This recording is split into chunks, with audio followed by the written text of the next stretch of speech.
ایک دفعہ حضرت سلیمان رضی اللہ تعالیٰ عنہ نے جب دیکھا کہ اللہ تعالیٰ نے ان کے لیے دنیا کو وسیع کر دیا ہے اور دنیا ان کے ہاتھ میں ہو گئی ہے، تو کہنے لگے، اے میرے معبود، اگر مجھے اجازت دیں کہ میں تیری تمام مخلوقات کو پورے سال کھلاؤں تو بہتر ہوتا۔ تو اللہ تعالیٰ نے ان کے پاس وحی بھیجی کہ تو اس پر ہرگز قدرت نہیں رکھتا۔ پھر درخواست کی، یا الہی، ایک ہفتہ تو جواب ملا، اس پر بھی قدرت نہیں رکھتا۔ پھر درخواست کی، یا الہی، ایک دن، فرمایا اس کی بھی قدرت نہیں رکھتا۔ بہرحال اللہ تبارک و تعالیٰ نے ایک دن کی اجازت دے دی تو حضرت سلیمان رضی اللہ تعالیٰ عنہ نے تمام جنات اور انسانوں کو حکم دیا کہ وہ تمام کے تمام ان چیزوں کو جو زمین پر حلال ہیں، یعنی گائے، بیل، بکریاں، دمبے وغیرہ، ان تمام چیزوں کو جن سے حیوان میں سے ہیں، یعنی پرندے وغیرہ، جب جن و انس نے ان چیزوں کو جمع کر لیا تو اس کے لیے بڑی بڑی دیگیں تیار کی گئیں۔ پھر ان جانوروں کو ذبح کیا گیا اور ان کو پکایا گیا اور ہوا کو حکم دیا گیا کہ کھانے پر چلے تاکہ خراب نہ ہو۔ پھر کھانوں کو جنگل میں پھیلایا جس کا طول 1 مہینے کی مسافت کے برابر تھا اور اس کا عرض بھی اتنا ہی تھا۔ پھر اللہ تعالیٰ نے حضرت سلیمان علیہ السلام کے پاس وحی بھیجی، اے سلیمان، تو مخلوقات میں سے کس سے دعوت شروع کرنا چاہے گا؟ تو حضرت سلیمان رضی اللہ تعالیٰ عنہ نے فرمایا کہ میں دریا کے جانوروں سے شروع کروں گا۔ تو اللہ تعالیٰ نے بحر محیط کی ایک مچھلی کو حکم دیا کہ وہ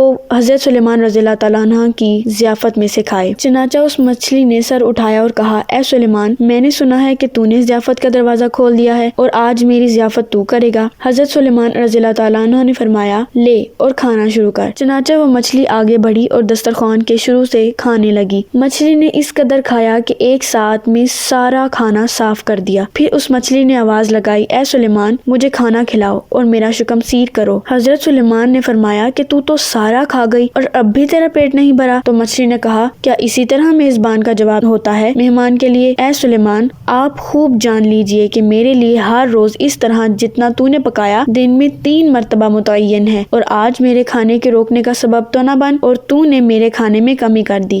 اسی وقت حضرت سلیمان رضی اللہ تعالیٰ عنہ اللہ تعالیٰ کے سامنے سجدہ کرتے ہوئے گر پڑے اور کہنے لگے، پاک ہے وہ ذات جو کفالت کرنے والی ہے مخلوق کی روزیوں کے ساتھ، جہاں سے مخلوق جانتی بھی نہیں کہ کہاں سے آتا ہے۔ بے شک ہمارا رزاق صرف اور صرف اللہ تعالیٰ ہے، چنانچہ ہمیں صرف رزق اسی سے مانگنا چاہیے، اور کبھی اپنے مال و دولت اور وزارات اور صدارت کے بلبوتے پر انسان ناز نہ کرے کہ میرے پاس مال ہے، منصب ہے، اس لیے مجھے رزق کے بارے میں پریشان ہونے کی ضرورت نہیں، بلکہ سب کچھ ہونے کے باوجود بھی اللہ تعالیٰ سے ہی مانگتے رہنا چاہیے۔ دعا ہے کہ اللہ تعالیٰ ہم سب کو اس واقعے سے سبق حاصل کرنے کی توفیق عطا فرمائے، آمین یا رب العالمین۔